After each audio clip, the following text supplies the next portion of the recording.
see here. Okay. Giving everybody just a minute to find their seats. We're going to get started tonight. Okay, I call this meeting to order. It is 6. I can't see that clock. I need my glasses for that one. I know that one. Thank you so much, everybody, for being here tonight. First off, let me say, if you cannot hear, please don't be shy and let us know. We will turn it up. I just don't want to be too loud. Okay? Everybody, you ready with that one? Oh, you don't hear me? Okay, so this evening, I do want to thank you all for coming tonight. Do we have any guests with us this evening? Oh, wow! Hello, everybody!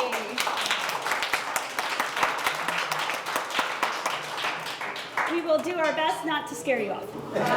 So, thank you for coming. And if you ever have any questions, of course, we're all around. That's what Master Gardeners is about. So, we show what we grow and we share what we know, right? Yeah. Oh, everybody's eating. Your mouths are full. So, thank you so much for being here. We're going to get going today. And first off, let's go.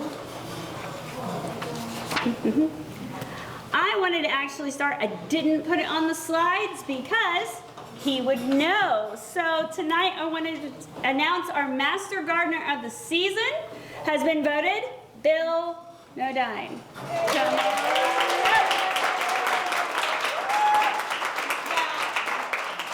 This is not a surprise. You guys know I think he's probably the hardest working and most volunteer hours, or at least it's a surprise to me. And we just really appreciate everything that you do. And you have been there for me in all the times that I'm learning along the way. And even tonight, I was like, so what's the exact word? And he is so patient and so sweet. So this is not enough, but it's something. So thank you. We got to take a picture for Ingrid, though. Yes. Okay? Good. 6 days. Thank you.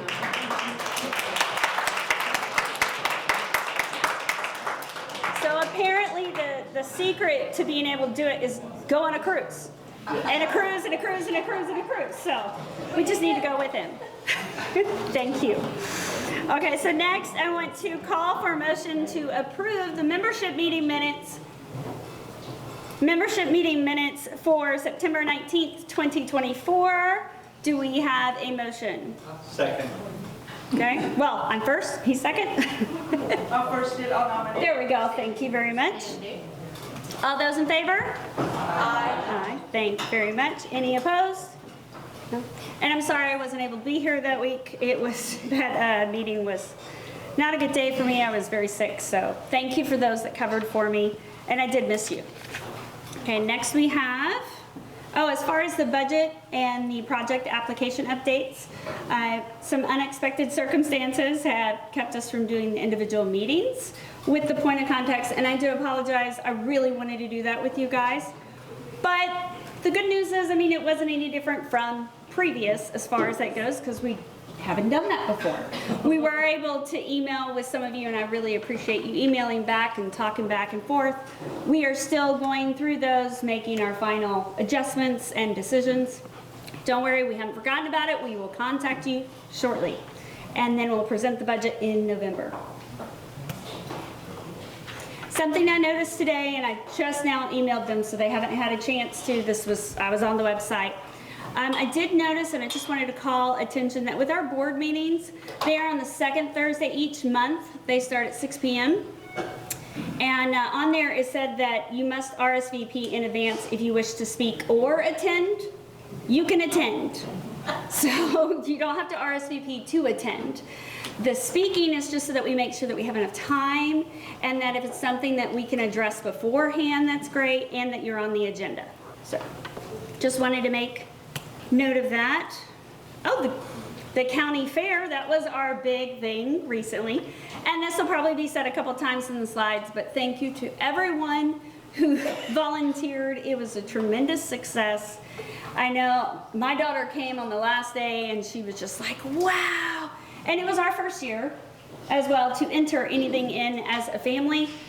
My daughter's 8. We finally had a chance to breathe, and she was interested in it. And we entered several, got little ones, but this was for the moringa tree. Technically, I put my name on it in case anybody had any questions about the moringa tree. I brought the big bean seed part of it and everything. And she goes, no, you should have put my name. So she's been wearing this. She wanted to wear it to school today. And I was like, I guess you can. So she brought it back to me. So she wore this to school, told everybody about, I don't know if she got it correct, but Guadalupe County Master Gardeners, and she's part of her garden club. So I told her I would show the ribbon here too as well. So thank you everyone for your help with that. And we had so many plants at the plant sale table. It was amazing. I barely had to buy any wholesale plants. And the only thing is, please make sure to label it with your name and what the plant is. If your name's on there, we can ask you if we have a question about it.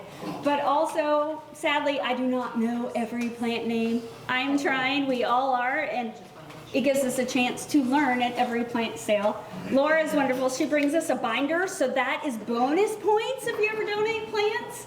She brings a binder. It says how to grow it. It's wonderful. I would really appreciate that at the next plant sale. Just make sure they look nice. And we had some that had a whole bunch of dirt, which I know it's gardening, but if it's like crusted on a couple of inches, people, you know, they're like, I don't know if I want to buy that. So let's make ourselves look really good. Think about if you would buy the plant, whenever you bring it. That's all I ask. And thank you so much for all of those plants. And I'll give you totals during Claire's. So the suspense builds. Okay, let me go forward here. Okay, so next we have Pecan Fest. So we have 2 different places we're going to be. So Trades Day is downtown Seguin. That is where we will have our plant sale portion. But I would really love if we could do some more like little mini sessions, educational things there as well. So if that is something that you are interested in and you have any ideas, please reach out to me or Wendy. Wendy's looking at me like, what the heck are you talking about? It's good. It's a great idea. But we would like to add some more to that. And then also at the Big Red Barn, they will have their garden tours and education that they do there, but they will not have a plant sales table. So just so you know where to find us and where to volunteer, that's the difference. So whenever you do volunteer, make sure to go, wait, is it the one downtown or is it the one Big Red Barn? Speaking of that, Christy with the Seguin asked me to show these pictures, so I'll go through quickly. Where you see the circles and the arrow, that is where we will be. It's pretty much the same place we've been for the past few times. We have 3 booths there. It is great. We have electricity. If you are volunteering, please park the 2 blocks away. You can contact me. I can send this out. If you're one of the volunteers, I will be sending it out to you. But they asked me to show, so there it is. So the plant sales, we got Pecan Fest Trades Day, downtown Seguin. Wendy and I are doing that one. And we have to start setting up at 8:30. And no, it says 5 o'clock, but normally we're done by 4:30, we're out of there. Then on November 9th, Kingsbury Fall Harvest Festival. That is a mouthful. Sharon Cooper is our point of contact for that one. And the event is 12 to 6, but they have a parade. So we have to set up before the parade from like 8:30 to 10:30. Normally, we get it done pretty quickly, it's all good. Then on December 1st, we have Yule Fest. April is our point of contact for that one. And as far as this too, we had our bylaw updates.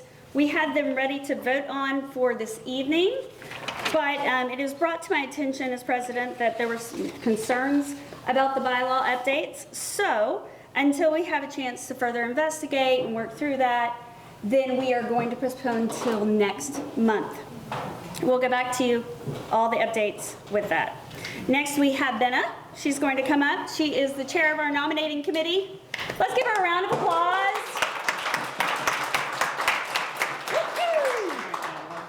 I'm going next. Okay, I'm going to give you, so we make sure we can be heard. Okay. Benna is going to talk for just a minute. I don't know. Is that working? Yes. Okay. So for our 2025 Board of Directors, as you can see on the screen, our current approved nominees are President, since she is our current President-elect. Yes, you're good. Yes. I was gonna say raise your hand, Okay, Kate. you want to stand up or just wave?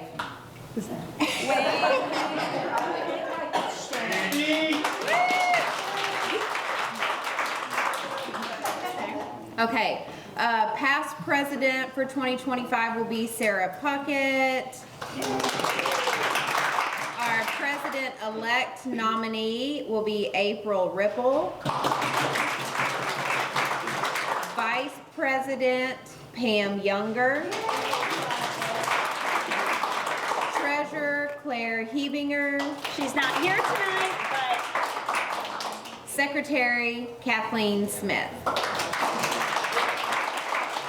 And I want to thank you to our nomination committee. I know this was one of the first years we've really had one, so we didn't, this was treading new waters. So we hope it all goes smoothly. All right. and let's give them all a round of applause for the nominations. Here's your notebook, my dear. Oh, thank you. She's our lovely secretary too, so she's taking all the notes so that we keep everything up to date. So at this time, we're gonna open the floor for nominations. So what that means is that if there is someone that you would like to nominate with their approval, like you can't just say, they're gonna do it. They need to know and be ready to serve in that way. So with that, it can also be multiple candidates. I mean, we could have a whole race going on here. All the requirements are also found in the bylaws if you had any questions. And do we have any nominations at this point in time? For the 2025 Board of Directors. Okay. So if there are no more nominations, the nominations are now closed. And do I have a motion to close? I motion. Okay. And all those in favor? Aye. Sorry, there was a lot to cover tonight, so thank you guys. We're still going, and we have like half of our board gone, so we're filling in for each other. So some of us you'll hear from more than once. So Denise, come on up, my dear. We did it. Sorry, I'm sorry. It was Bill! I didn't want to forget, so I did it at the beginning. Here you go, my dear. Thank you. Oh, it's okay.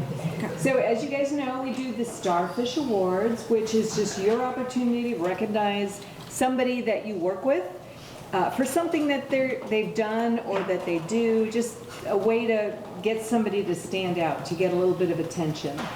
And as always, you can nominate, you can come up and present. You want to just tell me from your seat, we can present them. But would anybody like to nominate anybody for a Starfish Award? Yes, ma'am, come on up. I was working a pumpkin contest at the county fair, and a little boy actually started like choking, and our friend Karen actually like ran up and was like the first person to try to help him. So I just wanted to nominate her. Karen, Pam was there Britt- too. Okay. Is Karen here? Who was it? Is it, It is, was Karen.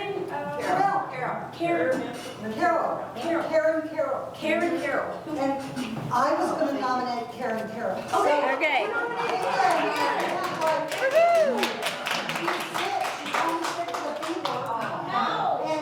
And I was her mentor, but I said that I was her tour mentor.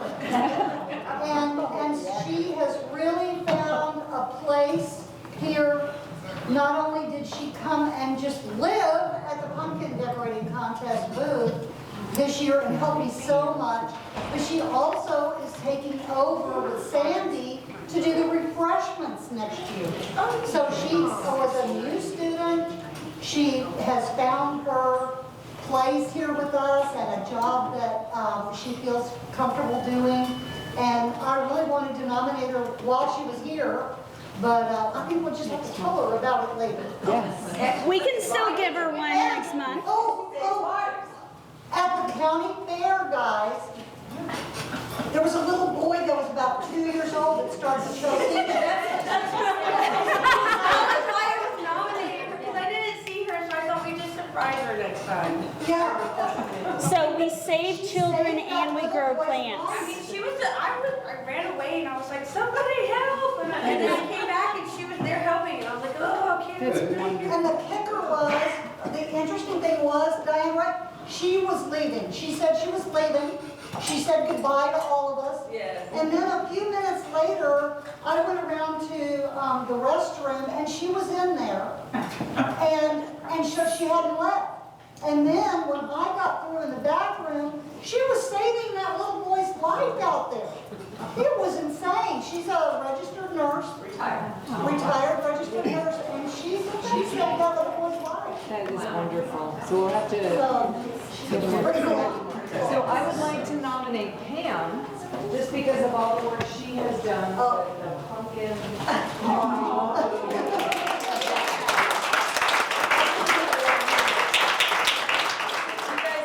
photo is I think everybody has seen her. It's so, It was so cute. And the thing is, not only is it just such an amazing booth, but it is so much fun working with Pam. I mean, she just makes it so enjoyable, keeps you laughing. She's such a good planner and just. oh, Denise, you know I have a big whip. I have a big whip. Exactly. Any other nominations? Yes. I'd like to recognize Ms. Stipes, Ernestine. Yes.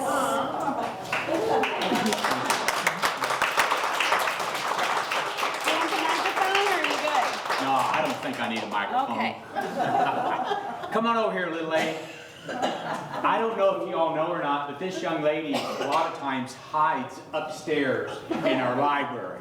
And she's been our librarian for 8 years. Wow. So with a lot of the efforts that she does up there, I wanted to recognize her with the Starfish Award. And then, since she's our librarian, I have a book to donate to you and the library. And it's a book, you know, she keeps track of all those books, etc. But I was looking up there about a month ago, and I didn't see a book. And as our organization, our corporation is growing, I thought we needed to have this book that will be there that anybody can use, and it's called the Robert's Rules of Order, okay? That everybody can look at. So I appreciate it. Keep on doing a good job, okay? Thank you. Oh, hold on. My husband got me that this week too, so apparently Amazon's got an influx of orders. But before I forget, you said you wanted to talk about the seeds, so I'm gonna do it before I forget. Okay. Well, she's already here. We have an influx of seeds upstairs. An influx of seeds upstairs. Okay, they had leftovers from the fair. In addition, we got some from Tractor Supply. Any of the POCs that need seeds for your gardens, anybody that needs seeds for any project, please don't buy them. Come upstairs and get your seeds, okay? Okay. And if it's not at that time, just let us know.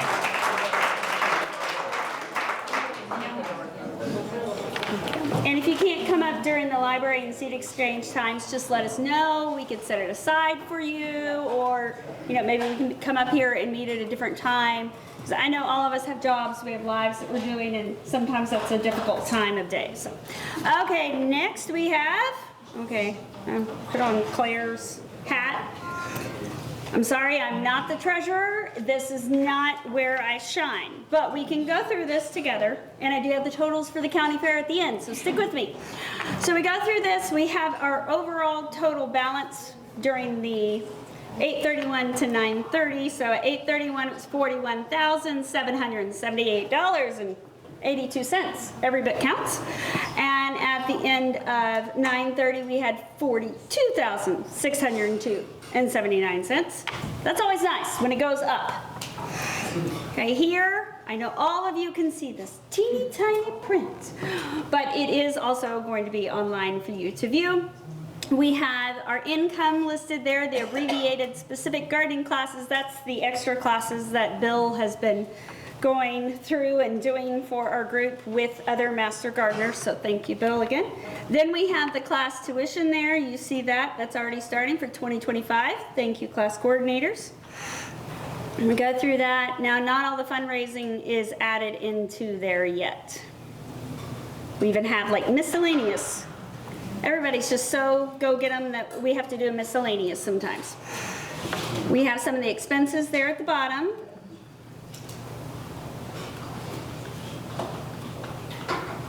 Now, if anybody wants me to stop, I can take a note for Claire too, or I may know the answer to it. Let's see.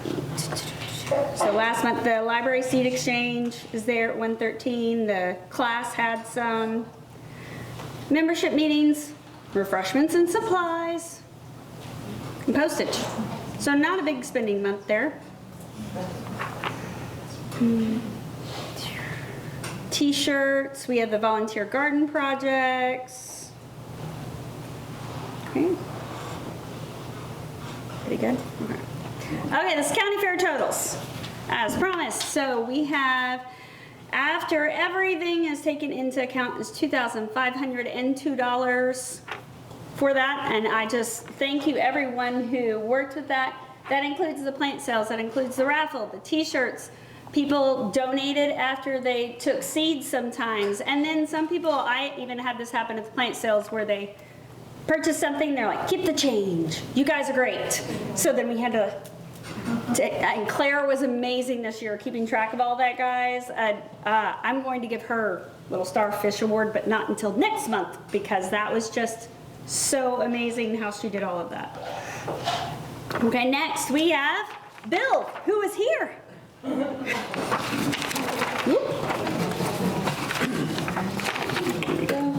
Here you go, sir, so they can hear us.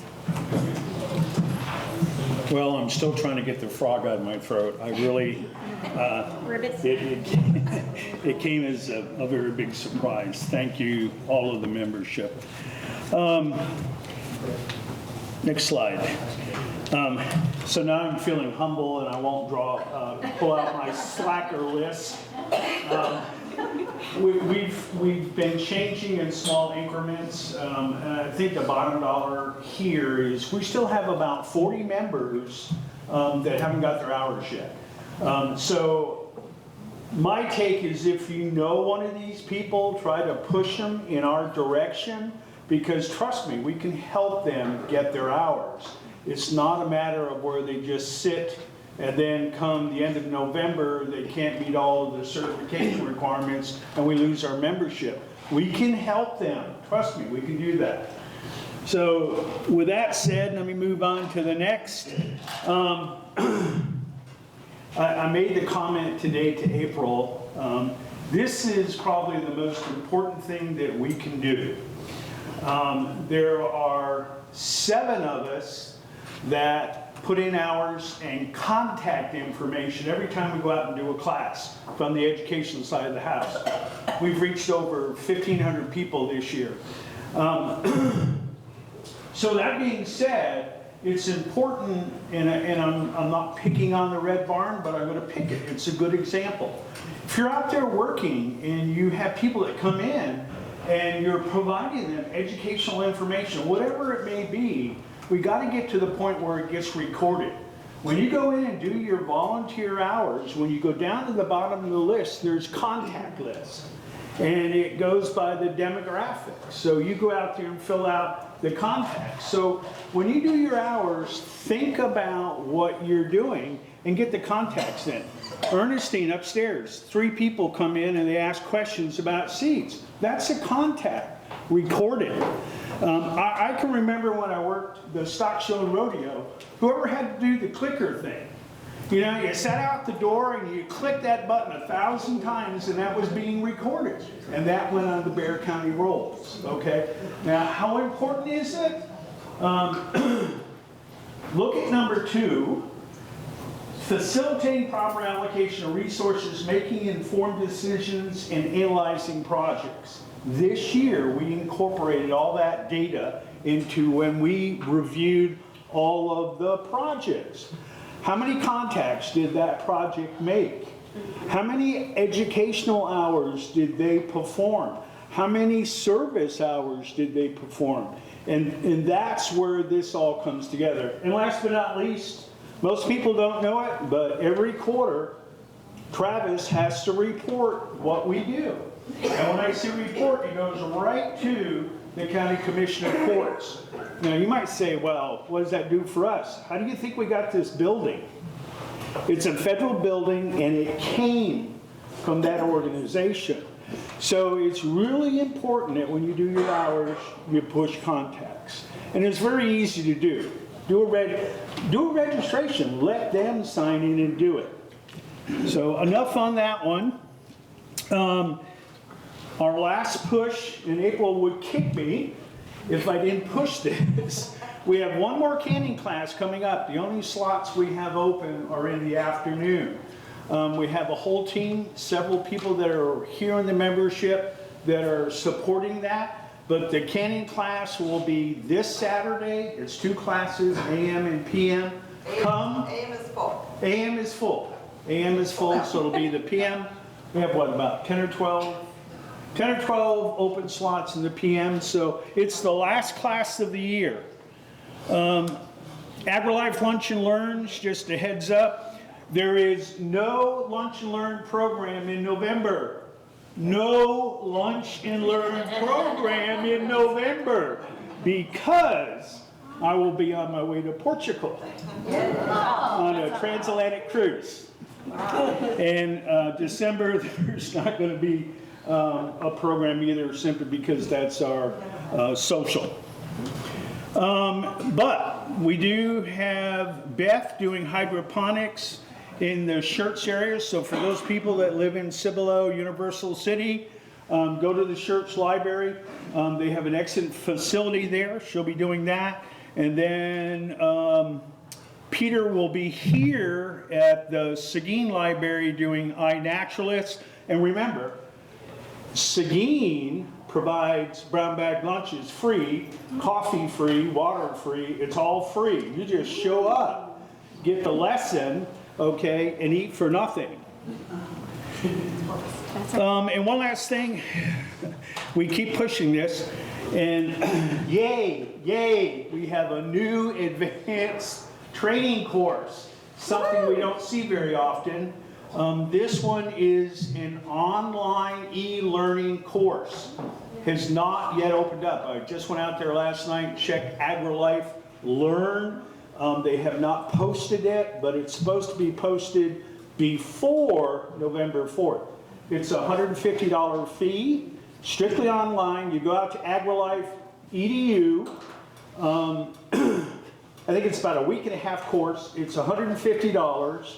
When you're through with the AgriLife EDU part, then there's 2 web seminars that are on the 18th of November.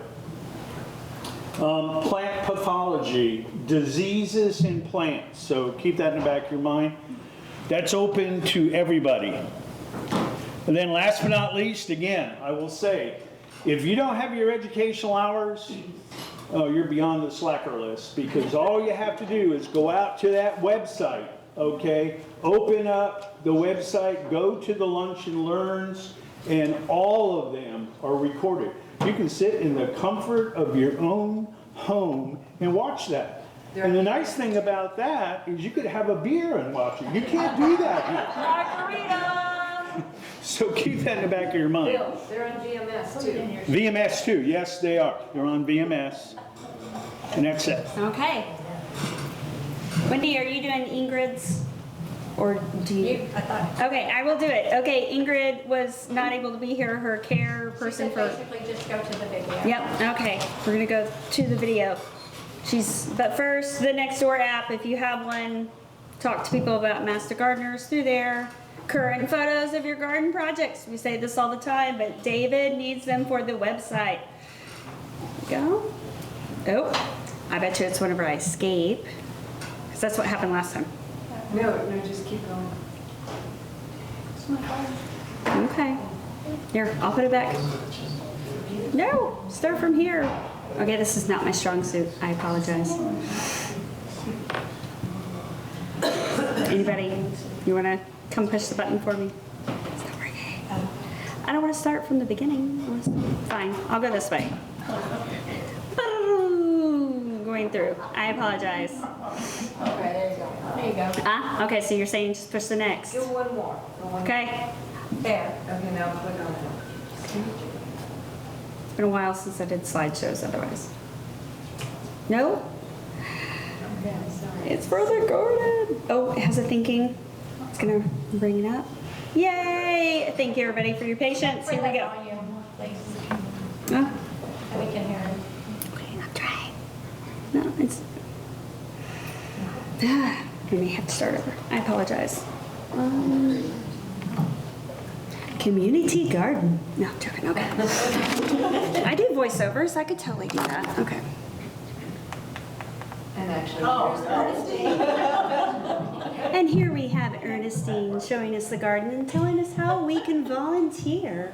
Okay, that's We'll not, just, yeah. I apologize, guys. Lakeside and VMS. But you can come and help. It will be on the VMS. We did also watch this last month as well. Yes, yes. It was good then too. Do you have anything you would like to say, Ernestine? No.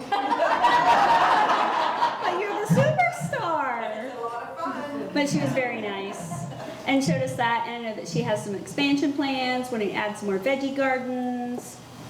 So come and help, and it's beautiful. Ta-da! And there's beautiful music. I remember that too. Ah, you know, we got this. Oh, pollinators, lizards, my daughter's favorite part.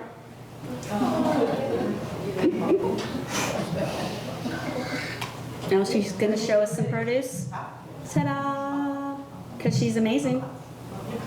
And helpers, see everybody working together. Ta-da! If you haven't been to this garden, definitely go by. Flowers. Ta-da! And there's her email if you have any questions. And there's more beautiful music, I'm sure, or nature sounds. Okay, thank you everybody, and I apologize for not being tech savvy with that. My husband is the IT guy in my family, not me. I do the voiceovers, I do the songs, I do the artwork and the creative parts, but not this. Okay. She's still working on her projects, the Why Am I a Master Gardener campaign. So if there's something that you would like to say specifically, I'm sure she would love if you reach out to her and set up a time to do a video. She uses these to put on socials, get people aware of what we do. So, spring class campaign, because that's starting up. Okay, so Wendy was going to come talk for Maria, or I can keep pushing. Or do you want to? Okay, so we're gonna switch up so you don't have the same person talking the whole time. Come on, Bill. He's gonna talk about Maria's. Okay, first for our visitors, I'm not Maria. Long, beautiful hair. So where'd Wendy go? So we've already discussed some of the upcoming activities, and we have 4 or 5 different sign-in sheets. And I think Sarah has pretty well gone through all of the areas that need to be volunteered. The Pecan Fest, Kingsbury, the Christmas tree, all of those have sign-up sheets. The next one is fairly new. And I know, for example, right here at the Big Red Barn, we just got through doing Ag Day out there. And lo and behold, Ag 3 weeks. 3 weeks? 3 weeks. So there's a point to that. It's a 3-week endeavor. The one in Cibolo that's coming up is a 3-day endeavor. Matt and Amy from the Cibolo side of the house have gotten together and asked if we could support that. So I've been talking with Kay, trying to get ideas, but here's the big difference. At the Big Red Barn, we have a garden. In Cibolo, it's an ag barn, there's no garden. So it's just gonna be 12 stations that will be set up, and the station we're looking at is building a grow box and putting a garden in, and we figured it'd be about 12 minutes for that. It's our first time out, so we're kind of excited. This is on the 29th, 30th, and the 31st, And if I plotted this correctly, I'll be just about halfway to Portugal. So, Stop floating. so we need volunteers. And again, the sign-up sheets are here. There'll be more coming out. Maria's going to take this on as the POC. This one is relatively easy. It's 9:30 to 1:45. It's a 3-hour tour, okay? They do feed you. They give you free lunch. And I think we need about 6 volunteers to do that. The children, of course, are all 4th graders with their teachers. So it'd be fun. And then Gutierrez Park, and just to wrap up, Thursday, Saturday, 9 to 11. Veterans Memorial Park, they still need help there, 8 to 11. Big Red Barn, Fridays, 8 to 11. St. Andrews, Wednesday, 9 a.m.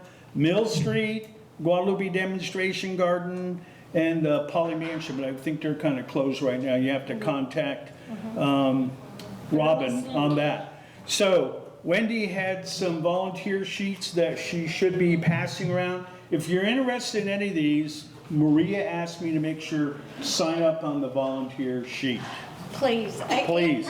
On this actual paper versus the online, right? Right. This is replacing the online sign up for these because I don't believe they're on there yet. Is that No, your they're not. understanding? That's Yeah. the issue. And she is out, and we appreciate all the hours that she put in between the last time you saw her and this time, and full-time mom too. So we appreciate it. So this is going to be the Ag Day in Cibolo. I do want to tell you, if you sign up on here, make sure which day. There's 3 days. So which day and time you could be there. And I'm going to just start these around. Yep. Okay? And hey, if you do the Halloween one, you could dress up. Maybe a bumblebee or, I don't Yeah. know. So so then the next one is for Sharon Cooper Kingsbury Fall Festival. Please sign up on here and I will collect all of these filled out and get them to Maria this weekend if we can get that done. And that's on November the 9th from 10 to 4. And if you can come in the morning or you can stay all day, just let us know so she can plan accordingly. Okay. Okay, this is the Pecan Fest that I was talking about. So Trade Day downtown. Please come on back. Okay, then the final one we have is Kayla has graciously taken over the Christmas tree. She's going to have her first meeting October 23rd. The actual day that it's set up is December the 3rd. So she's looking for some help, and she, depending on who signs up on here, she will contact you and let you know what the plan is and develop a theme. And thank you, Ernestine, for being there thank for you. her and answering questions, passing the torch. Yes, Y'all sign ma'am. these up and make sure I get them back. Confirming an assumption. Yes. I'm assuming that Maria is going to send an email to all the members who couldn't be here. Oh, yes. Oh, yeah, I'm yes. sure she would. Yes, yes, I think she already has. She just made such a beautiful sign-up sheet. I think she wanted to show off that for you guys. Okay. Wendy, you were next. Oh. The vice president. Yes, we had a lot to cover tonight. Thank you guys so much for your patience. Okay, here we go. Wendy. Put me on my slide. Okay. Yes, ma'am. Thank you.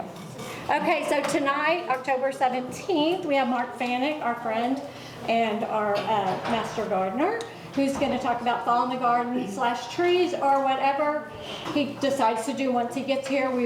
He's always a favorite, and I appreciate him coming. And he did this knowing that he's missing a family member's birthday, and he still came. So that's the kind of people that are part of our organization. So November 21st, we're going to have Charlie the Bee Guy growing plants that bees love. December, we have the winter social, and I think we have a date for that. I just didn't have it when I made my slide. I don't have it off the top of my head. I'm so sorry. Okay, then in Join the January, newsletter. we're going to have Sarah Puckett doing Gardening Plus. I added the one. I don't know why. It's all good. Yeah, so About she's gardening with others. there. You go. And February we're going to have Andy Blair back with a new kind of pollinator. And in March we have Texas Superstars and I'm not sure it's gonna be one of class 38 members that took that class that are gonna do the speaking. Not holding either one of them to it yet. So we got about 5 minutes. For Mark Fanick always ends up with a lot of questions. So as soon as we can get back and get him up here and started, that'll be good. And again, just show your appreciation for the fact that he's willing to come out here and the middle of the week and give us an hour of his time to come out and teach us. We just gotta move his trees in here and get him started, so it's gonna be a quick turnaround. Yeah. Thank you. And sign in if you didn't, because there is a drawing. sign in. Yeah. Trevor? Okay. I'll do a quick picture and then them. Come this way. Okay. You can do both? All right. Come on. Congratulations. Thank you. Okay. There you go. Now you got the official. Thank you. Awesome, it's already magnetic, I didn't realize. There you go, you're already ready. Thank you guys. Okay, so we're going to have our guest speaker come up and give us his presentation. Do you need? Yes, I do. Go for it. Just clip it on.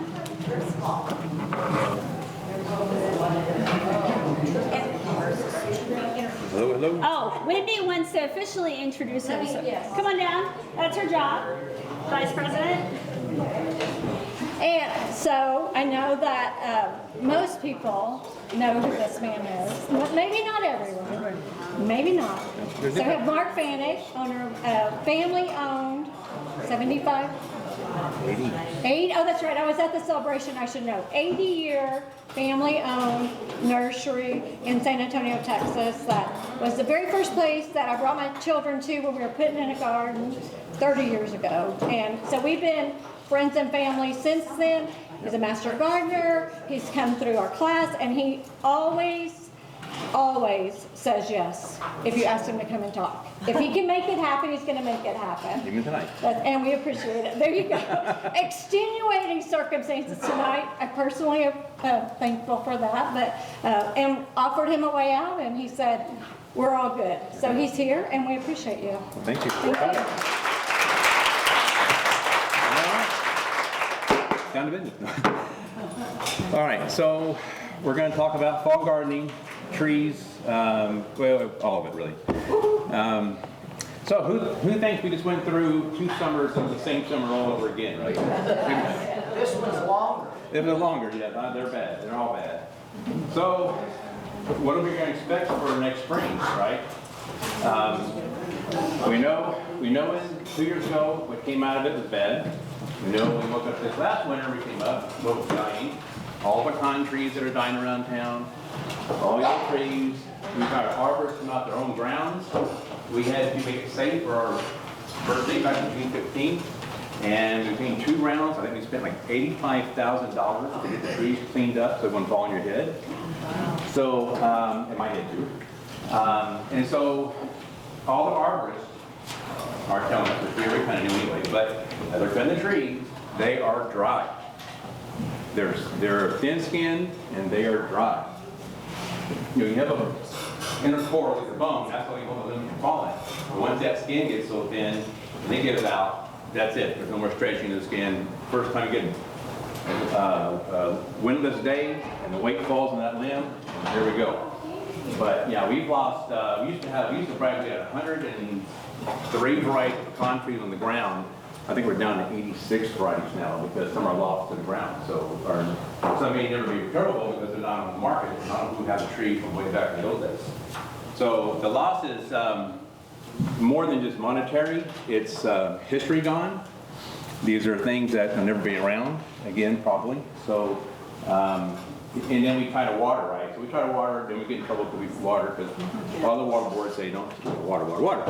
But you can't repair history, on it. So I water. Find me to help you, but I'm not watering. So if you're watering your shade trees and your fruit trees, and you scratch the dirt 3 inches in and it's dry, you did not water your trees. So I kind of brought, if I can find it. Okay, well, there it is.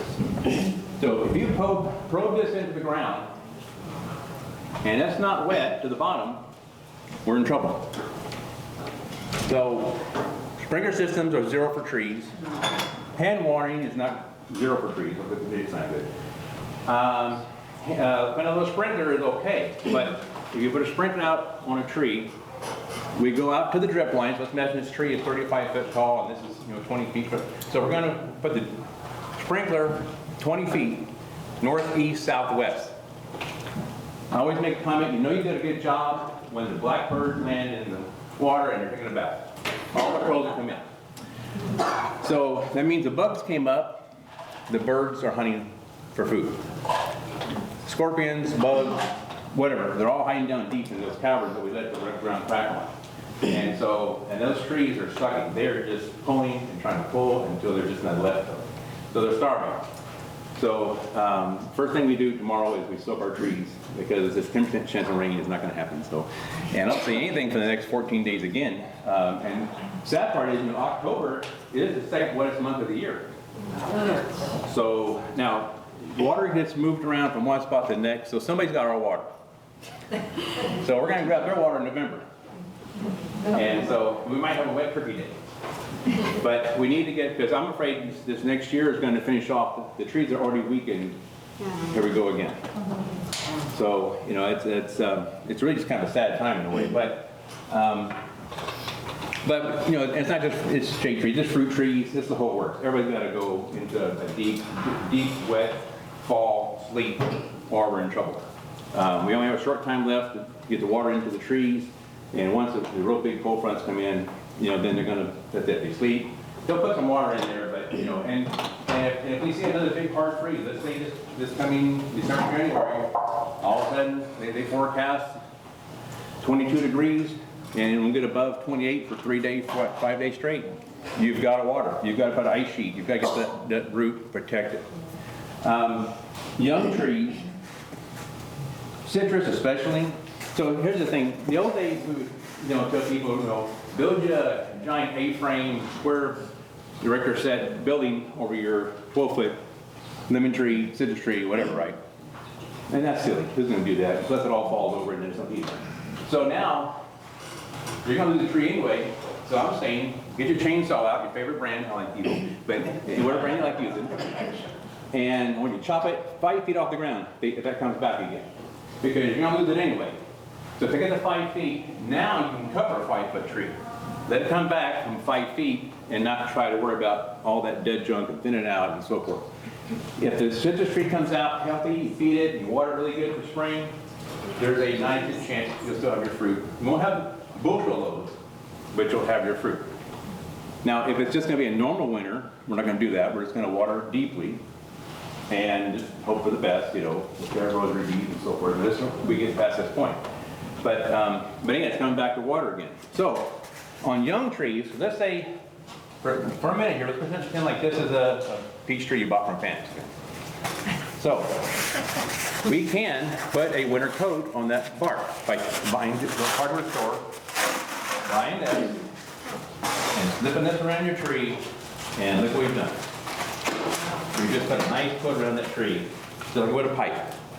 Now, I wetted the tree deeply, so I got ice sheets wet down below. It's got a winter coat on. If I need to, I can wrap this up with some insulate or burlap sacks and then plastic ball, whatever. But we can fully engulf a tree like this if we get, because I'm worried about even peach trees that are supposed to be cold hardy. Again, if we get really bad, we can expect that to be some damage too. So just be prepared. And I'm one of the worst ones to wait till the night before the hard freeze, and I'm out there in my heavy coat with the 30 mile-an-hour wind on my neck, trying to wrap pipes. So we have at least, I think, a month before the big one comes. So you've been warned. The other thing we're seeing right now is a lot of insects. Even though it's not raining, I have no idea where my red spider mites are coming from in some of my plants. We're seeing mountain laurel worms come out. I haven't seen the webworms too bad yet, but my truck at the nursery is full of aphid juice. So aphids are out. So they're also dehydrating your trees. And not only is the hot sun and the wind dehydrating your trees, now we have aphids up there sucking it dry too.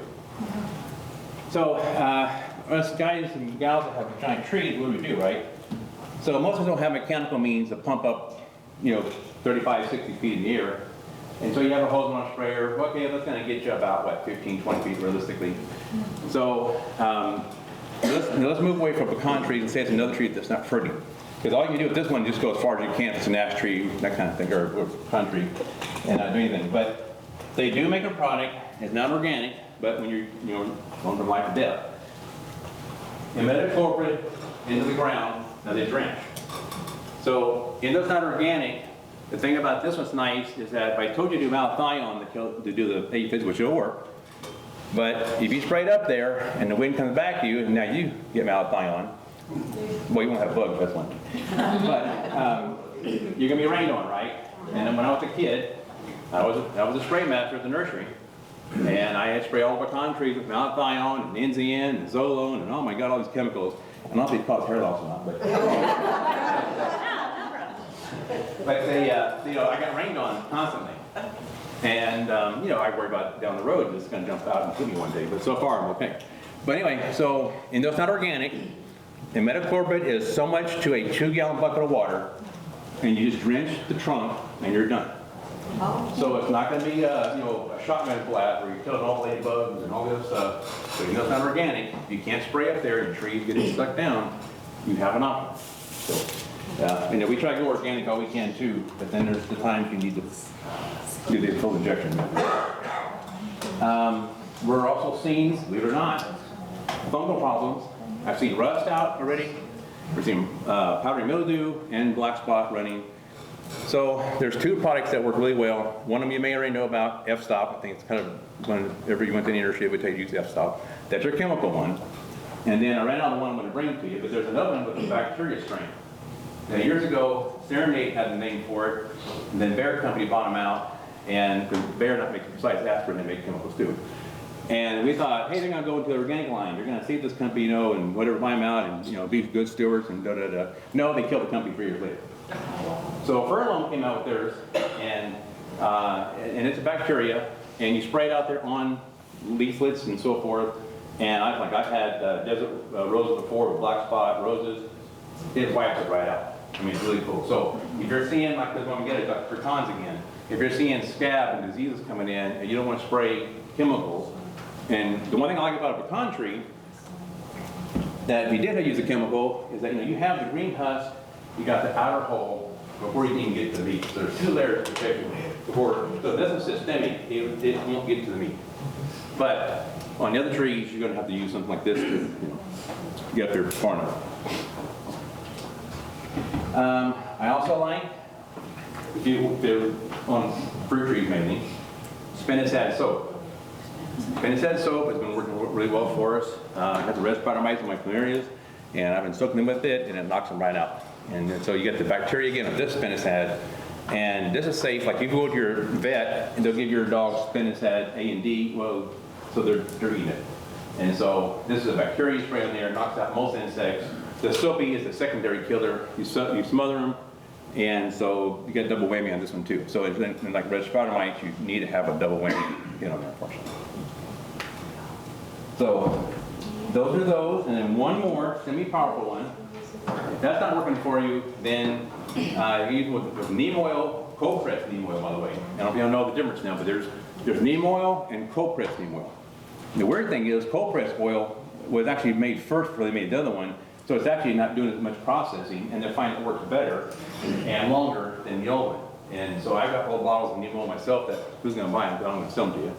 But look, when you buy them in the store, look for cold pressed neem oil. That's the one you want next.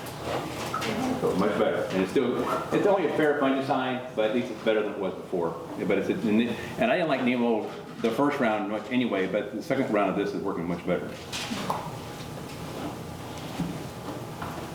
All right, so before we go to the next part there, okay, so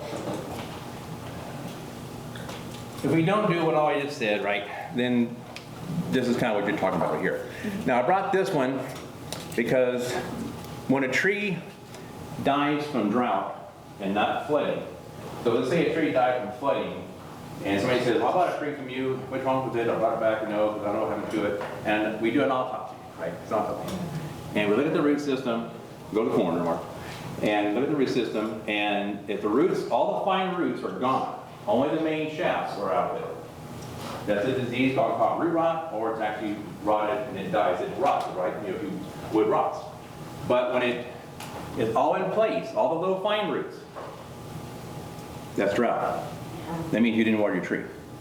So when you lose a tree, you pull it out of the ground, you can be your own autopsy person and find out what happened to the tree. Now, there's other things that happen to it, obviously, but in this world right now, it's about the drought. And, you know, and I put a peach tree in, actually an egg tree in, back in spring, and I've been watering all season, putting some root starter on it, doing this and this. And I still found myself, I stopped watering, and a week later, it was withering already again. So it's just so darn dry that when you water, the ground outside of it is sucking up the excess moisture, and the tree is trying to grab what it can. It suffered, and wind, and heat, you know, the whole works there. But the other thing that told me about this tree had one more chance. It was below the graft, unfortunately, but it tried to sprout one more time. So something happened, and got a refreshment, and the root said, I'm gonna give it one more go, but then wasn't enough, because it got too weak. So we can keep things from dying, but we can't save them once they're on the death path. So preventative is the way to go. Now, how can we do that? Mulching, 3 inches of mulch, cool the root system down to you can do it yourself. You can take a prothermometer and, or your especially those new laser ones, hit the top of your mulch pile on top of the ground at 3 in the afternoon, and then pull the mulch pile away, hit the ground. There's sometimes as much as a 20-degree difference in there. That's a big deal. And what makes it such a big deal is like fig trees. See, that's heat scorch. That's from this little guy being out in a black pot, full sun, and I water, it's wet. It's wet right now. I watered it in 2 days, it's still wet. So it's not a moisture problem, it's just heat. It's also a little bit of nitrogen problem too, because when you have lack of nitrogen, the leaves dull out and then they sunburn. Kind of like, you know, a person going out there first time to the beach, you know, you sunburn. So as the leaves get discolored, the heat gets on the leaf and burns it faster.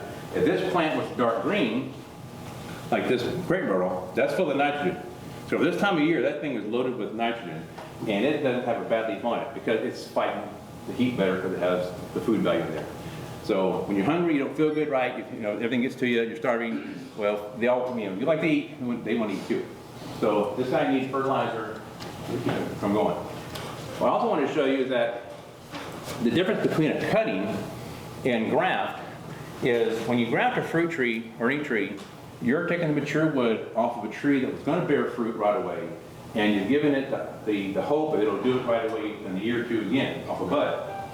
But when you grow things from cuttings, like this fig tree, this branch was going to bloom anyway, although I don't really call that a bloom, but it's fruit. But anyway, it was going to bloom anyway, so the cutting matured, the mature wood was already there, it just needed a chance to root in, get some energy. So that's why, you know, when you always want, if you grow something from seed, it's going to take 6 to 10 years for it to make its fruit. This guy goes through adolescence, you know, teenager days, all that kind of stuff, and that takes about 6 years, and that's a big mess for a tree too. And then it'll finally mature out to where it can produce a big crop. But it takes time, like we all do. So that's why we're studying, that's why we do grafting, and that's why you want to buy a tree that's one of those two when you're ready to buy your stuff, whether it's especially fruit trees. I did bring the crepe myrtle here also because as fall's coming in, crepe myrtles are going to be, they're kind of spent. So you have all these seed pods on there. The dwarf trees, I do like to cut them down and get rid of them. On the taller trees that we can't reach, we're not going to mess with it. You can't do it. I don't want you to do it. We're going to fall and get rid of it. And so just let those go. But on younger trees, during January, not early, but during January, then we'll prune them back just the tips. Now if you want to shape it up, you want to take a 3 trunk to 1 trunk or a 7 trunk to 3 trunk, you do that also in January. Let the trees get fully asleep, and you know they're fully in a coma, then we'll start whacking on them. Then we don't mess them up. Now, if it's all of a sudden in January, and we're 96 degrees, and I remember in February one time, it was 100 degrees in February, years ago. So if you see weather like that, forget about it, don't touch it. Then you wait till almost March 1st. But if we're cold, and they're in a coma, and they're sleeping, and there's no way chance we can wake them up, then you can do all your pruning with it. So, and just, like I say, just cut it back just enough to get rid of that, that's all. Just behind this. Now these seeds are not going to be any good, even if it did throw a seed out and pop, it'll be a pink and it's ugly and nobody wants it. So, this tree is something that Jerry Parsons, I don't remember who he was years ago. Jerry Parsons tried to push a tree on the market. He learned about it from my grandfather. It's called the peach cotton. What? Peach cotton. So it's a cross between a peach and an apricot. So apricots are hard to work out here. We try all the different ones. We have low chill ones, we have high chill ones. You know, nobody's ever said they brought home 4 bushels of apricots. And so this tree will grow like a peach, will fruit like a peach, be small fruit, but if you taste it, you think you have apricot in your mouth. So it's a desire of the apricot flavor, but just get past the looks. But the cool thing about it, even in seed form on this one, it has the uncanny ability to produce in 3 to 5 years. So it's not a long-term thing. So if you have this one and you decide you want to have a fence row of peach cots, plant all your seeds. Let the squirrels do it for you too if you want. But put all the seeds out there and you'll have a whole fence row of peach cots, and guess what? You've got a beautiful spring blooming tree, so you get your edible landscape, and you got fruit on top of that. So anyway, just very, very tough tree. And let's say Mr. or Mrs. gets excited on the riding board and knocks it down to the ground. If it sprouts up, guess what? It's not grafted. It's the same tree. So if it dies for any reason and comes back up, it's the same tree. So they're very cool trees. They're not very expensive, and they're just a kind of a cool thing that, you know, the most novice of gardeners can make a fruit and be happy, and then they move on to something more exciting. How tall do they? 12 feet roughly. They're not very tall. All right, so also, let's go to my plant database real quick. And so all kinds of trees, right? Let's just pick on desert willow for a second and get a picture up here. There we go, okay. So desert willows are like red merles, but they're more drought resistant, less bug problems. They might get a little fungal problem here and there. It doesn't bother them, they don't care. You have flowers almost all summer. They don't really smell. I don't think they smell. But they're tough plants. So as we're getting into these, you know, now what I'm going to do is talk to you about all the drought stuff, right? And then one day we're going to get into, you know, a 5-year flood and all sorts of stuff. But for now, the drought's here. So anyway, so we can plant. We can have flowers. We can put things that don't require much water. So the water doesn't get mad at you. You can have your landscape. You can do all your nice perennials, your salvias, all that kind of cool stuff. You're ready for fall. Fall is a good time for planting. These kind of plants are not going to freeze easily. So don't be afraid to do your fall planting. And the reason why we do fall planting is because when it's in the ground, and I got a lot of folks that will buy a tree and hold it and say, I'll wait until next spring. No, because in the pot, if you go on vacation, you leave the area, you abandon the tree for any reason for a certain amount of time, especially if it's an evergreen, it'll be dead in 3 to 5 days. It's just dead. If it's a dormant tree, then it's above ground, and if the cold spell comes in, guess what? It goes right to the root ball. It cores it. And then the roots get frozen, then they die. So in the ground, automatic insulator. This is from day one, you got automatic insulator. And then, guess what? After 10 days, especially, I know I talk about this a lot in the other classes, but especially if you've drenched it with mycorrhizal fungi or some kind of root stool or whatever, you're trying to encourage a root system. You want a beard of root systems. And marijuana people are good people to learn from. You know, not necessarily all their bad habits, or good habits. But they use cool stuff. They don't want any crop failures, right? That marijuana plant, it has to make. So this comes out of California, Colorado, and you know, so you can get that. You got to detect it. But this is a product that this enhances root systems like crazy. I mean, it's hard to believe you can 100-fold a root system in 2 months. And so it's called Kangaroos. The company's called Fox Farm, and then they call it Kangaroos. It's their Bush Doctor series. I mean, it's easy to these guys drinking and smoking too much. They just. And so they got weird names. But it's loaded with a whole bunch of bacteria, so it's also probiotic too, right? So you're putting a pear tree in the ground, and you're worried about fire blight, or root rot, things like that.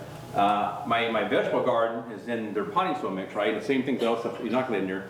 In the ground, my tomato plants used to have all kinds of yellowing and black spots it would be ugly from the first 2 foot up, you know, and climbing, and here I'm trying to fungicides again. So when I went to the raised beds and went in the fox farm, well, guess what? I inoculated the ground so much that the bad bacteria could not get out of the ground and hit my plant. So I overwhelmed it. And so when the raindrops hit, it doesn't happen, raindrops hit, right, they bounce. And spores love to dance. They just go up there, and you're like fireworks, and pop, and then they're everywhere. This stuff stops that.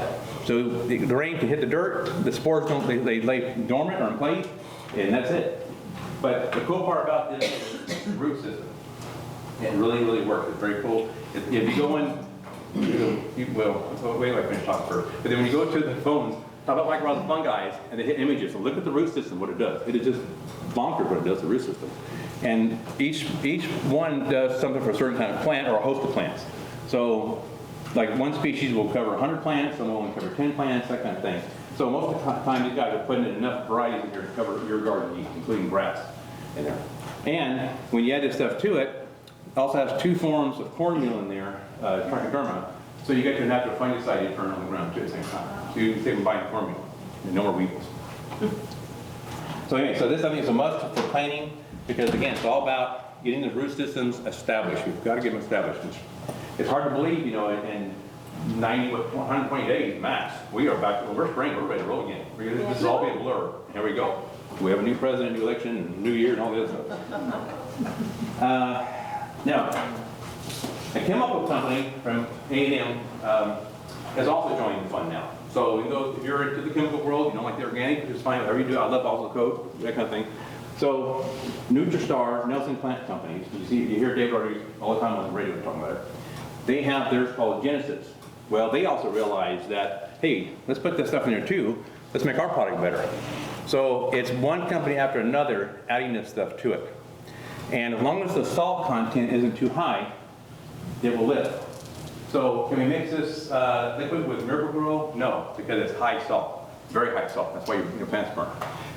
Most liquid fertilizers that have a number above 10, and especially 20, are going to be high salt.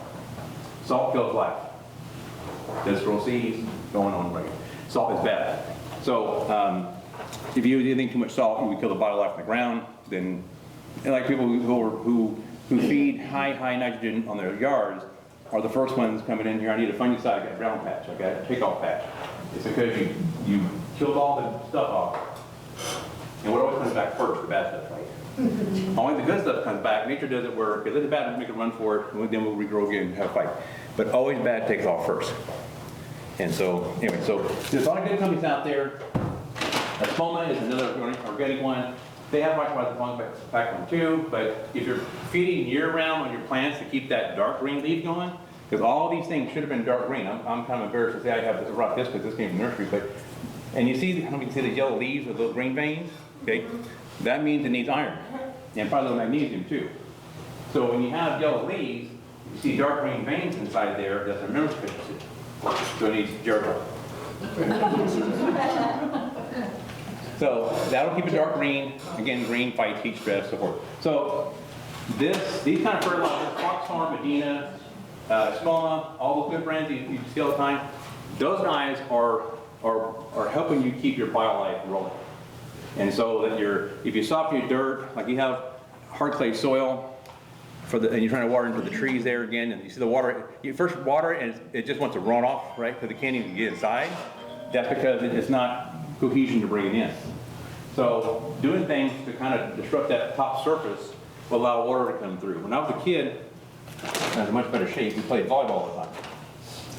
And out there on the lines, we would take and put gypsum so that there'd be an argument about who was out, who wasn't, you know, that kind of thing.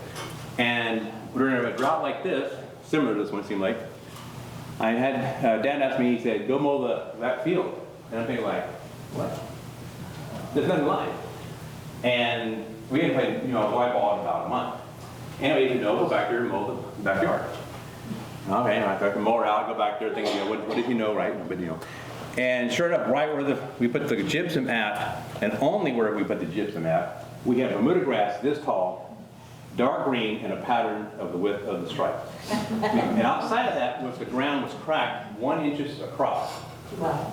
And so what happens, right? The ground dries out, nothing will grow. But where it was all mellowed, it didn't get in there. We didn't lose the moisture down deep. So don't let your yard crack is the #1 key. And I mean, you have clay, right? And then during the other classes, I mentioned this a lot of times about, compost is like Metamucil for the yard, right? It's fiber. And so you put fiber into the compost into the yard, it falls into the cracks, and when the rain comes in, it all mixes together. Well, then you start building your yard up. So when you have cracks in the yard, that's the best time to put compost down because it will fall deep into there. And so once it's in there, it's down deep, and then if you have manure compost, then it's even better, obviously. But all the shade trees, yards, everybody's going to benefit from that. Everybody. So if we can't do gypsum for whatever reason, either the pH is too high, we'll add more gypsum, we'll bring things up, whatever reason why, you can also bring out and spray a product called Hydrotain. Now, Hydrotain is a product been out for 20 years, never caught fire. It's like $46 a bottle, so it ain't cheap for one thing. But nobody talks about it. It never gets jumped on the radio program. They don't spend the advertisement, blah, blah, blah, whatever. But this is kind of the same product thing. You spray in the yard, and it soaks in, and you can watch under a microscope on the liquid little crystals in there. It actually they'll turn blue because they'll pull moisture out of the air. So they're sucking moisture into the ground when there's humidity. So you're getting some free water off there. The other thing, and this is going to be a little off the fall path here, but when you do have your grass growing, always mow it at the highest setting the mower will have. And if it don't ain't high enough, then you put some 4-wheel drive wheels on it and go a little higher. But you need to have a good 5-inch tall grass. Look on the side of the highways, everything's burnt out, and you have this big rain there. And yes, I know the highway gets condensation, water comes up there, but that grass is tall. It's always dark green, it always looks beautiful. Right outside there, it's all burnt up. We always went out there and mowed our yard because it's so pretty, have a little nice, kind of yard. But you allow that sun to hit that dirt and bake that in the ground, and it's all gone. So anyway, so when you can, if you have HOA, we'll let you do it. Try to go as high as you can on proper grass and wood grass, all of those. And you'll find that you'll water 1/3 less for your neighbor, maybe less even above that. But you'll have a beautiful yard. It may not be the most clear-cut, top-lit yard at first, but it will be beautiful dark green with minimal water requirement. And you'll find you won't be feeding as much too, because you're not always constantly taking the tops off, which is where the nitrogen is stored in the first place. So, if we need to feed the plants, we may call that fertilizer, but we need something long-term, because let's say we're not very good at what we do, and we don't want to go out there every 30 days and feed stuff. Next safest product, don't hurt your wildlife, is algae soap. And you'll find out about this. This is like an old-time product from way back. And I've kind of gone back to it because I need something that's, heat is just drawing my nitrogen. So this says work for 6 months. At 90 degrees, it works 4 months. At 180 degrees, it probably works 3 months max. So all heat will drive nitrogen factors out of the ground. But this has the longest lifespan of all the fertilizers that will not hurt your organic program as much. So it's very tame on it, very safe, so low salt content, and it's a constant feeding. So if you water today and you water 5 days from now, and you water 3 days from now, you water. So it's getting the same amount of food each time you water. It's traces, but it's consistent. It's like you having 3 meals a day instead of, if I fed you 1 time a day and starved you for a while and then made you eat again, you're going to get that bloated, hungry, bloated feel. You're going to be angry and mad when your yard is the same way. And so I want a nice even feeding like the yard does. Anybody here live in the sand areas? Me. Oh, Lord, okay. Yeah, I gotta move it first. All right, so, and all y'all live in the sand, how many have gophers? Right. So, we put gopher bait out, we worry about the cat, then we worry about, well, the gopher gets the bait, right? Then the cat gets the gopher, then it dies, so then we get a new cat. So, so we don't want to have new cats all the time. Out of all the weird things in the world, we tried all this different stuff, vibration stuff, blah, blah, blah, whatever. Yeah. Castor oil. Pouring castor oil on the ground, spraying the ground, and watering it in to granules, hold on sprayer, sugar sprayer, whatever. There's a flavor, taste, whatever. They don't like it. They will literally move out of the area.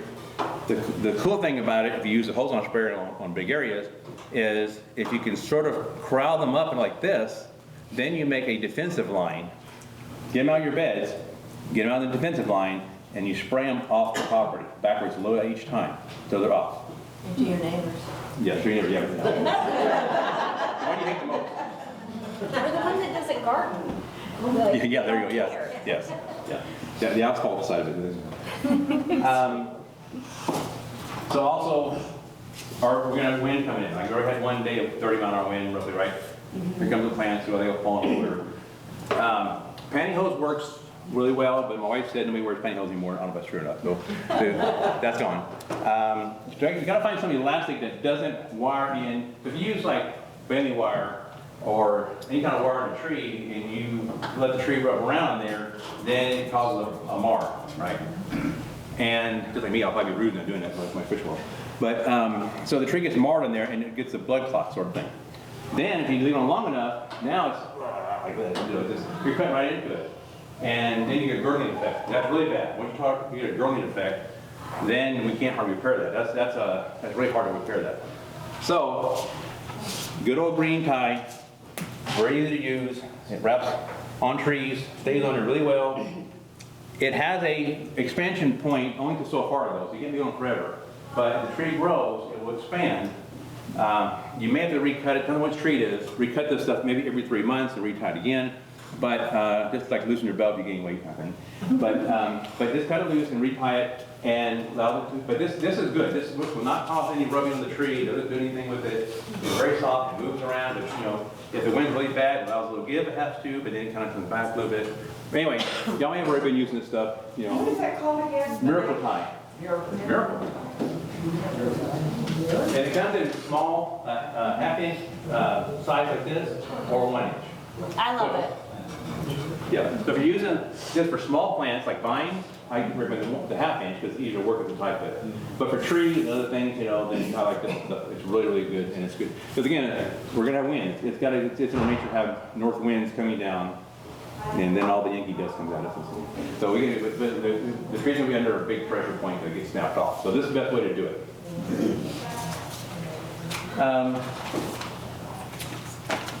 So let's move over one page real quick here. Let's see if I can do this right. Because I don't want to get you over. Because the other thing that's really, really good this time of year.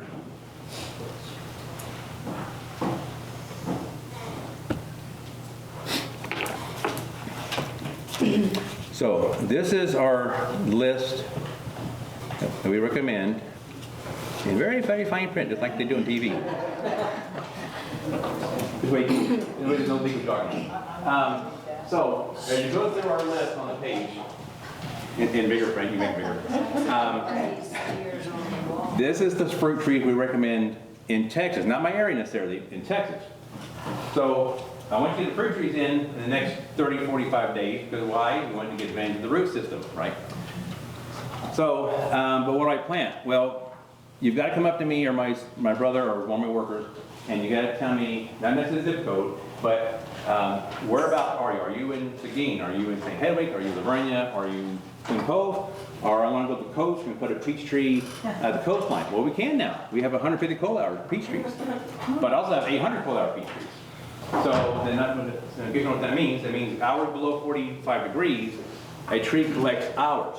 And it doesn't take long. Once we get the cold fronts rolling in, when we drop below 45, you'll find there's 10 hours over here, there's 20 hours over there, there'll be 8 hours here. First thing you know, over 3 months, you've added up a lot of hours. And you got some subtractions, because also when it gets above 45 degrees, especially towards 60, it starts to subtract some. So there's a balance in there. So I've got to give you a tree that is an average, whatever that means now, for San Antonio or wherever you're at, right? Give you a tree in that spot there. But you can say, well, Mark, I want to have 3 trees, okay? Well, you probably want all 3 trees to bloom and bear the same day. So then I've got to try and get you either late May or June, or late June, or early July, or mid-July, and possibly in August, or try to get you peaches that will come in periodically, but keep you in your range. So, if you listen to what you're doing, just don't go out there and buy a tree. It looks pretty out there. We gotta make sure we're giving the right one. Otherwise, it'll be a flop, and then you'll say, Mark, you're crooked and that kind of thing. So go through this whole list. At one time, we're getting talk to us, and I guess I enjoy my PDF. Thank you. So we just go through the whole list here, and just run through the whole thing there, where it's, it's just, it's got everything. You'll find things, avocados. There's a big read up on avocados about AB system. That's California. They need that because they're not right ahead. So we're okay here. We don't need one tree. So our trees will produce, because we have a high-low area. And they're set at a normal climate. So they have to, but they have an AB system because they have a single climate. They have to be 2 trees active to get pollen crops here. But since we go down cold and hot, that kind of thing, we don't have that problem. It's all good here. So except for the freeze. You have to find cold hardy ones, but what does that mean, right? So my brother had one for 10 years in the ground, and 2 years ago, goodbye. So, anyway, we don't know. You garden because you love gardening. It's not a perfect world. We're going to have fun with it. We're going to have life and death situations. We just can't cry over everything. We keep on going, right? Life is like that. You're supposed to be less stressful when you're gardening. I don't know if that's really true or not because, but it's got to be better than the outside world. So I also brought along, I brought one copy of each one at the moment, but so the other thing is when you're buying bulk, right? Because the nurseries all carry bag products. So the companies that carry bag products know they can't compete with a bulk price. So they have to make a much, much better product. Otherwise, why would you spend $15, $20 a bag, right? Or whatever it is, $8 a bag. So yeah, half a yard, which nowadays run about $30, so they're not that cheap either, but still $30, you get up to many bulk bags, it'll be $190 for the same thing. But these bulk companies, there are several that are crooks. One of them especially, I don't know if I should say their name, Newerks. But Newerks is the one I would never buy from. So if you know Newerks, do not buy them. The problem is many places buy from Newerks. So if you're not buying from them directly, you could be buying. So you need to ask your local place, where are you buying your compost from? And then, whether they're trustworthy or not, the next thing you're going to do, you're going to ask them where the pile is at. You're going to walk over there. You're going to take your hands and go elbows deep into it. You're going to feel for heat. And then you're going to smell. If you smell like a hog pen, guess what? It's no good. Yeah, it should not smell rotten. It should be offensive. It should have the earthy aroma. So, what that means. So, but it should smell like shut And so, so you want that good, and it should be loose and textured and that kind of thing, right? It should feel good. Every time I bring some dirt, I'm gonna bring some dirt in my house, Mr. Van, can you tell me how it's good or not? So sure I can. And your dirt probably gonna smell because they don't have anything in it, but we'll feel it. So they bring it up there, and we grab onto it, and if it's going like dough to make cookies and won't let loose, then it's awful. It's clay-like. So we gotta get the compost back in the ground, loosen that stuff up again, right? Now, if I grab it, and by some miracle it just falls in my hands, okay, then, so the dirt's perfect, it's broken up, it's pliable. Now, let's work on the nutrition part of this thing. Whether does it need nutrition? We gotta do a lot of things. But your plant will always tell you, plants don't talk very well, but they have great sign language. Yeah. Just like, I need iron, all right? I'm getting a little bit cooked. All those kind of things they're telling you. They're telling you all the time what they want. If they're droopy, okay, 90% of the time it means too dry. But did I overwater this plant? If I overwater the plant, so if a plant needs water, it droops, right? It's all about hydraulics. The root system is a hydraulic machine. It's pumping water as far as it can to the top of the tree. That's why you need a big anchoring system there. So if it's drooping, is it because there's no water flow because your hydraulic fluid, or it's because you suffocated the root system and now the roots aren't working efficiently, so now it can't pull water up to the top. So they're still not getting the water, but it's because now they're too wet, we killed the root system. So those are things you got to find out. Hence that stick I mentioned, poking in the ground. So when you water anything, especially young trees, are we too wet, are we too dry? So one last thing I want to talk about, why I brought this tree, and this is a little bit controversial, depends on how you feel on natives and non-natives and blah, blah, blah. If I say Chinese, pistache, right? So this tree was out for, again, 30 years, right? We sell them, they're here and there. They're ugly trees when they're young. This is the best one I could find to bring you. They're ugly trees. And so they're hard to sell. They're also getting hard to sell because a lot of people and organizations try and go into more native things and so forth. Okay, that's another political world, we don't get into that. So it's not native here. But after the death of major pecan trees, red oaks are dying. I lost a giant limb of my live oak. my 8-inch new burdock tree, that was, I say new, was there for 5 years, died, right? So we're losing these grand trees, right? The one thing that didn't die, from young tree to old tree, and no damage at all, and even my arborist said, this tree's in fine shape, was the Chinese pistache. Okay. So the city park in St. Hedwig put a bunch of trees out there. And they got it for me, so my name's online. And so, but they lost 3 Chinese pistache trees, but they were watered too much. And I told them, I said, don't water these trees as much as the rest of them. You know, you need dial down your sprinkler system, whatever. Well, no, they pumping water. So the pump water, well, they're all dead. All 3 were dead. And so next year they said, well, we're gonna buy 3 more. And I told them, like, these are good trees, don't give them, they're really good trees. So this time I had landscaper plant them 3 inches above grade level. And use a dirt dam, built it 9 inches high. Then we flat topped it, so they only had a 3 or 4 inch topping of their whole water. And over time, it'll have a small, not a pitcher's mound, but it'll be a more of a mound. But anyway, I made it harder for them to water the tree. They're alive this year. But the cool thing about what happened is I took this, I ordered 4 trees. I took one of the same trees, and they're all 30 gallons. Went back then to my house, and I planted one of them. I watered it, not just last year, the year before, the worst drought ever. One time in March. Is what I would say. It's never seen water for 2 years. I don't know what rain nature gave it. So my argument is that even though it's not a native tree, if we need to put trees that can be giant shade trees that are going to help our water supply, I think there's a need for this tree.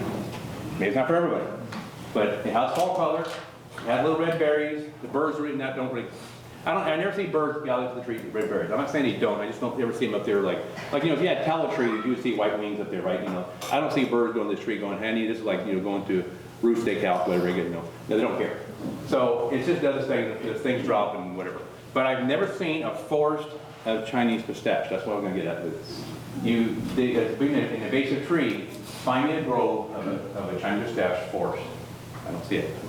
Now, in Houston, and that was our talk last night, all 6 nurseries in San Antonio, a year ago, we come together and become a cohesion force of, we work with each other, we talk to each other. We had dinner last night at Peterson Brothers, and we talk about what's going on. The good, the bad, the ugly, you know, hit us on the head for doing something wrong, I need to know about what you're hearing about me, vice versa, and what we do to do the industry make it better. You guys make sure you don't go to Home Depot, we'll make sure we're doing stuff right. Anyway, this got brought up because it is being under attack now by some groups.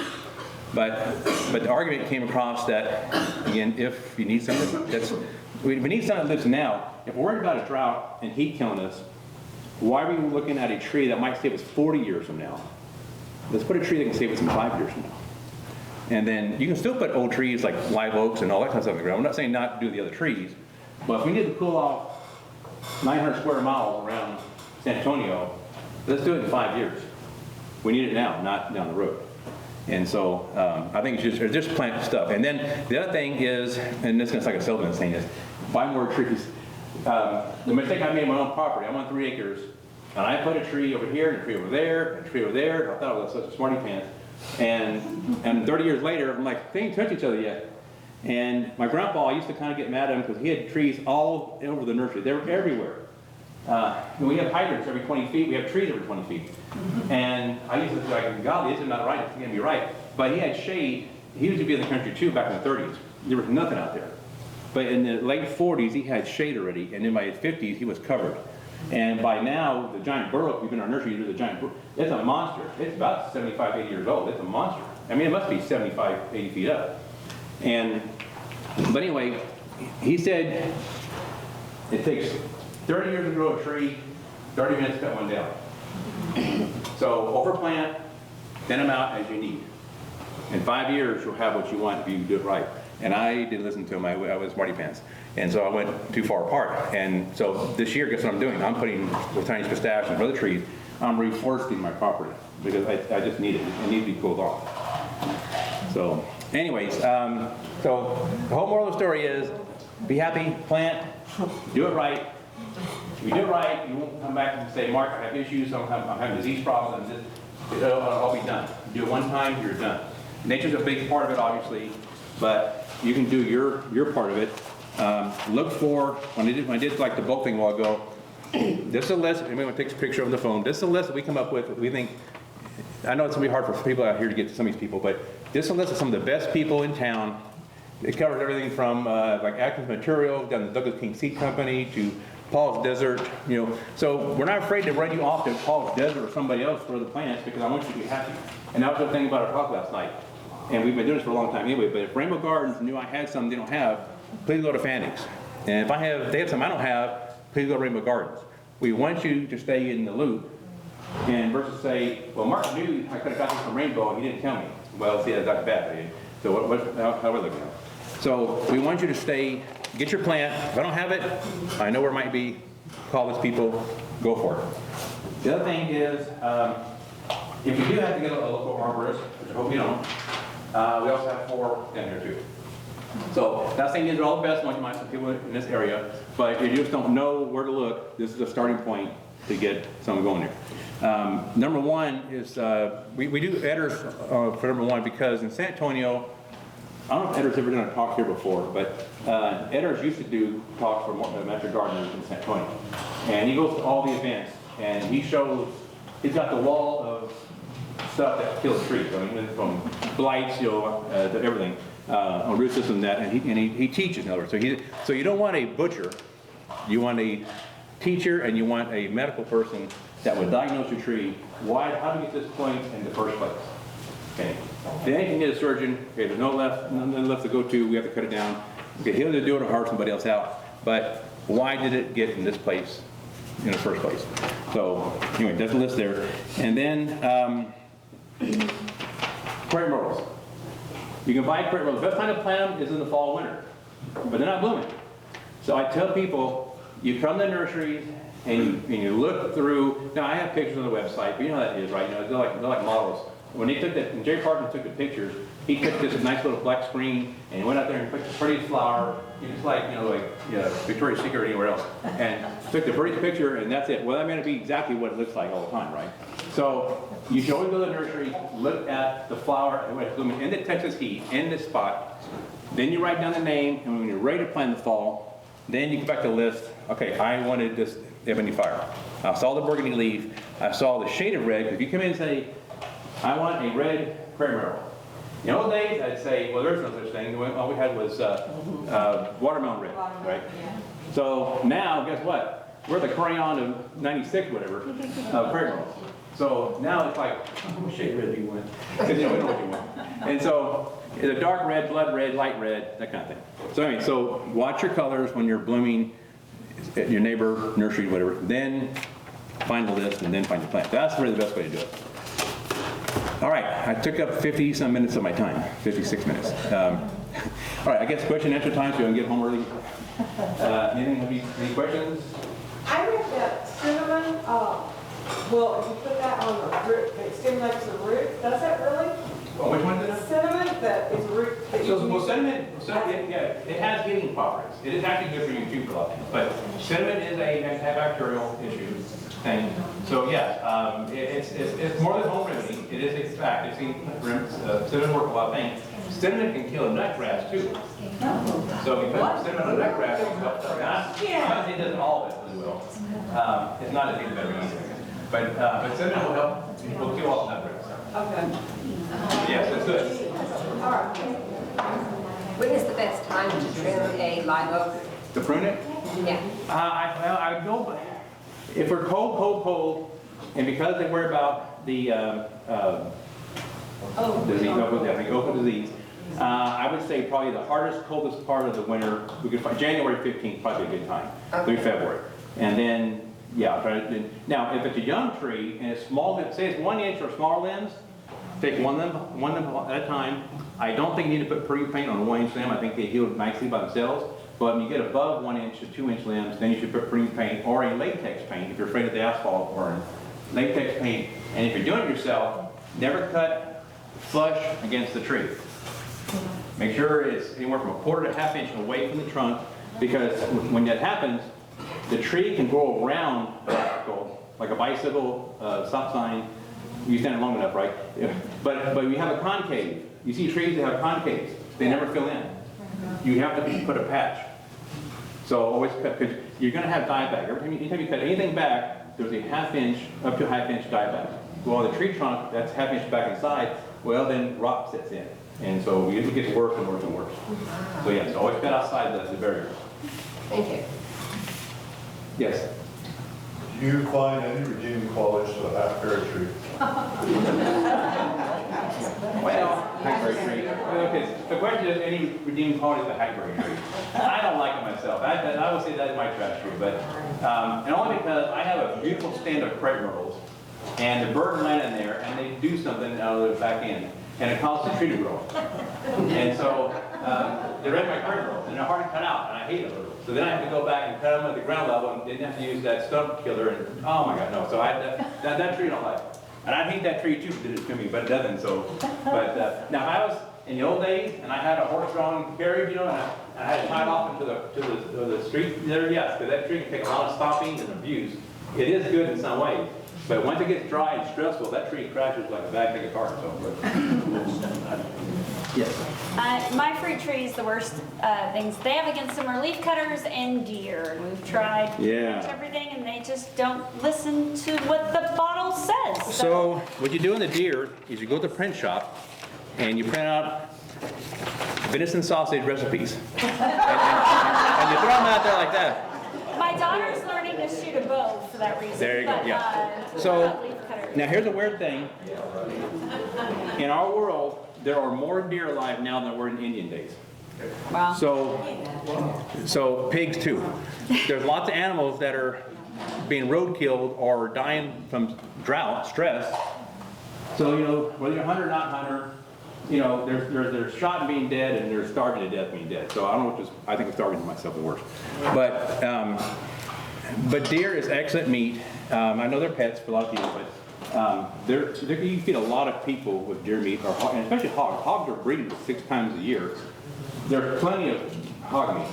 And so, and there is kind of open season for them anyway, but it's just, you know, where can you shoot anyway? Unless you near his windows out. But you know, yeah, so deer are bad. Deer will go up there, what they don't chew on, they rub on. Yeah. The horns get in there, and man, they just like to get in there, look at that, I get this, clean myself out. Well, then the tree's all wrecked out. And once that trunk's been horned out, and the top's been messed up, yeah, what are you gonna do? It's over with. So, physical barrier. Yes. I'll shoot the deer. But yes, so they have to put chicken wire, hog panels, whatever, you know, and that's a mess, but yes. Only when it's big enough you can, yeah. So, yeah, and what's the other one? Leaf cutters. Oh yeah, leaf cutter. So leaf cutter ants, okay, well same thing, get your realty person first of all, and then you move in. So we have found some results with, and it has to be weird, it has to be grape nut cereal. Don't buy H-E-B brand. Grape nut cereal and a can of acephate, which is the old orthene powder stuff, okay? You get about a pound of grape nut cereal, you get about half a cup of orthene acephate, orthene preaching. You dust them and you lay them out at night as a bed trail. Yes, they'll pick it up, and the first one will probably die if it gets back, but the results that get to it, the second one will get to it, is, you know, they can't pass it up. They'll grab it and take it, and then they might take a third round, but it'll end up in the hole. And if they get into the hole, into the nest area, the food grain area, then we start internal death. But the baits have it. Now, Amdro made a red and green bottle bait. I can't find the green one anymore. It was stronger. That was a somewhat decent product. Same thing. They took it, went back to the nest. You gotta go to the nest. I'm fighting red ant mounds at my house right now, trying all these different. I'm trying organic approaches and this approach. They're gone for 5 days and come back out again. So I'm gonna use acephate myself in this one too. But now with grape cereal, just put it out there for the walk. But because their feet, they'll track it in the nest, and then same thing, they'll fit each other internally. But yeah, that's a toughie. I mean, but yeah. So it was grape nuts and what was that? And acephate, it'll be 75% acephate. Okay. And you just do that little, 1 pound, about half a cup or so, and that seems to work pretty well. Yeah, for leaf cutter ants. Now, acephate will work on fire ants really well too. And the way you get fire ants, like with a red ant mound, now don't dust it right on top of the mound. The trick is on the outside again, because we want them to track it. We don't want to kill us off too fast. Most ants, including my red ants, are really intelligent. Once I poison them, they shut the mine shaft off. And then if you watch, in 3 to 5 days, they're dead carcasses. They take the dead out and lay them off to the side on the perimeter line. And so, you know, they know to get rid of whatever happened. And then you hunker down. And then when things settle down, I guess they send scouts out like Clifford did, for sure did. And so, anyway, then if they get back out there and come back alive, hey, I'm in luck. Then we go out and do more grain again. But yeah, it's all, you know, nature's kind of a cool thing, really. But What was the ratio of the acetate and grape nuts here? 1 pound of grape nuts to a half a cup of acetate.